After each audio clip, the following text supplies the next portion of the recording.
Let's do one or two more things with divs before we close out this chapter. We're not done with these things by any means, but I think we've got a pretty good handle at least how to get our feet wet with them and how much they control what we do on an HTML page.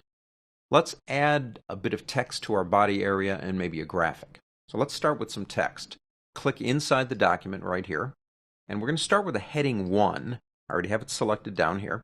Go ahead and click in, how about welcome to, well, let me spell that right, that might work, to the Playtime site. That's it, that's all. And press the Enter key. Let's add a graphic. If you come over here into your Images folder, you will find, amazingly, an image called White Rabbit. I want you to select it and drag it, but don't just drop anywhere.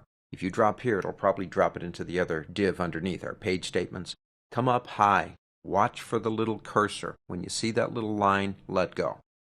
Now type in your text, like the Playtime site by Andy Anderson. Click OK, and there she is.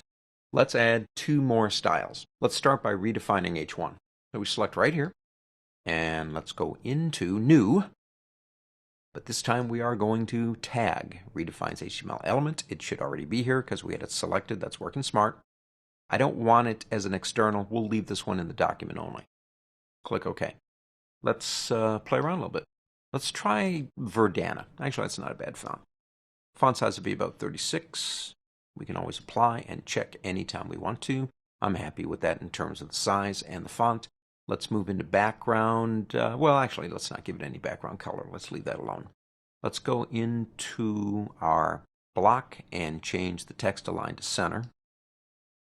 And apply that. And one more thing, I guess. Let's go back to type and change the color of the font. Why? Because we can. All right. Click OK. There's our brand new, nice little H1 right over here with all the other things we've been making in this chapter. Let's do one more thing. Let's create a class for, well, I'll tell you what, no, let's do this differently. The rabbit and the text are in the body div, right? All of that is being controlled by this button over here, that little CSS style that says what this looks like. It's white, all those kind of things.